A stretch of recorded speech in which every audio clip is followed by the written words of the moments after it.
Hello বন্ধুরা, তোমরা সবাই কেমন আছো? আবারও চলে আসলাম আরেকটা দারুণ স্বাদের রেসিপি নিয়ে। আশা করি তোমাদের কাছে এই রেসিপিটা খুবই ভালো লাগবে, তাই রেসিপিটা প্রথম থেকে লাস্ট পর্যন্ত দেখার অনুরোধ রইল। আজকের এই অসাধারণ রেসিপিটার নাম হলো চিজ পটাটো স্ন্যাক্স। তাহলে চলো, প্রথমে নিয়ে নিলাম মাঝারি সাইজের বাটিতে 2 বাটি ময়দা।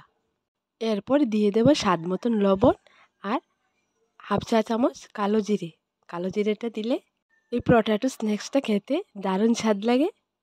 আর দিয়ে দিলাম 2 চা চামচ রান্নার তেল। এবার হাত দিয়ে একটু মিক্সড করে নেব।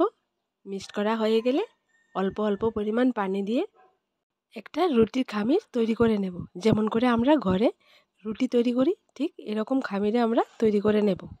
দেখো বন্ধুরা, কম সময়ে কম উপকরণ দিয়ে এই অসাধারণ রেসিপিটা তোমরা বাড়িতে তৈরি করে খেতে পারো। দারুণ স্বাদের হয়, একদম মুখে লেগে থাকার মতো।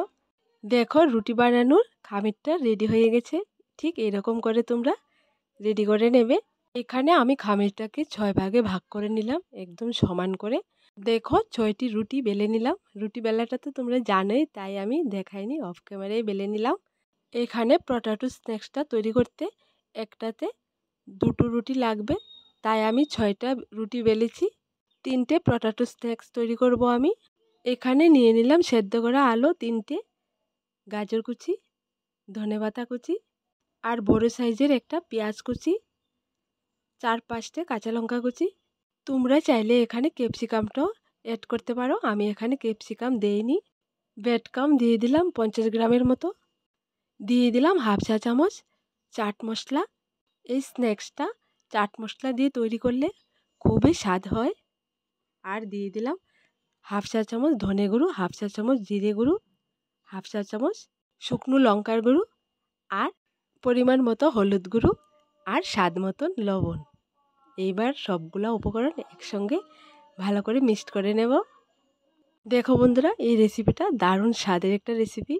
তোমরা সকাল বিকাল নাস্তায় এই রেসিপিটা রাখতে পারো, বা ইফতারের স্পেশাল রেসিপি হিসাবে তোমরা এই পটাটো স্ন্যাক্সটা রাখতে পারো। দেখো, মিশ্রণটা একদম রেডি হয়ে গেছে। বাটির মধ্যে আমি এই স্ন্যাকগুলো বানাবো, তাই বাটি নিয়ে নিলাম। প্রথমে একটা বাটি নিয়ে বাটির উপর একটা রুটি সেট করে নিলাম। দেখো, ঠিক এরকম করে তোমরা করবে, যাতে করে বাটির চারপাশে কিছুটা পরিমাণ রুটি থেকে যায়। দেখো বন্ধুরা, একই রকম করে 3টে রুটি নিয়ে 3টি বাটির মধ্যে সেট করে নিলাম, যাতে করে মাঝখানটা একটুখানি ঢালু থেকে যায়। এইবার বাটির উপর যে রুটিগুলো সেট করেছি এর উপর দিয়ে দেব স্লাইস করা চিজ।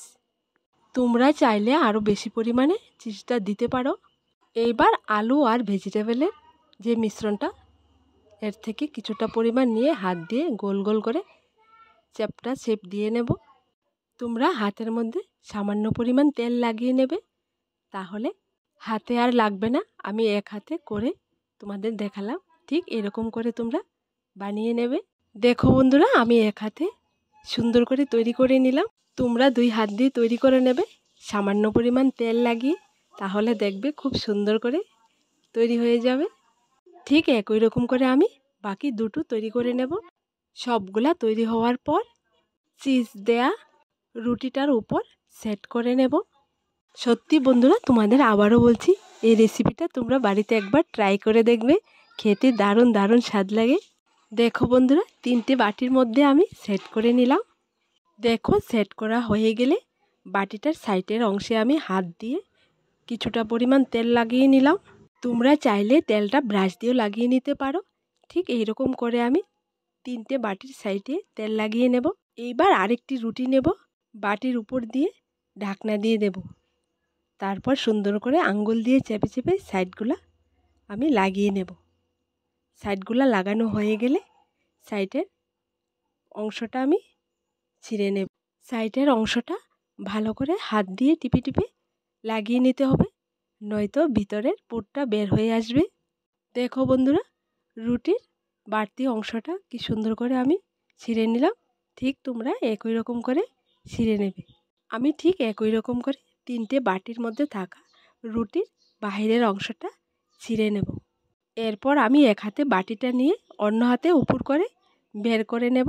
বাটি থেকে বের করার পর আবার সুন্দর করে চারপাশ আঙ্গুল দিয়ে চেপে চেপে লাগিয়ে নেব, না হয় ভাজার সময় ভিতরের অংশটা বের হয়ে আসবে।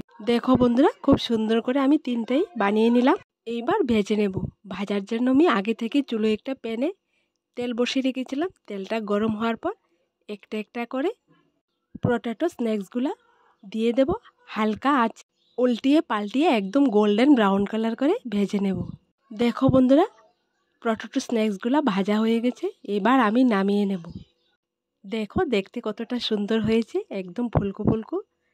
তোমরা একবার বাড়িতে ট্রাই করবে আর আমাকে কমেন্টে লিখে জানাবে তোমাদের কাছে কেমন লাগলো রেসিপিটা। আর চ্যানেলটা লাইক শেয়ার সাবস্ক্রাইব করে পাশে থাকা বেল বাটনটি অবশ্যই ক্লিক করে রাখবে।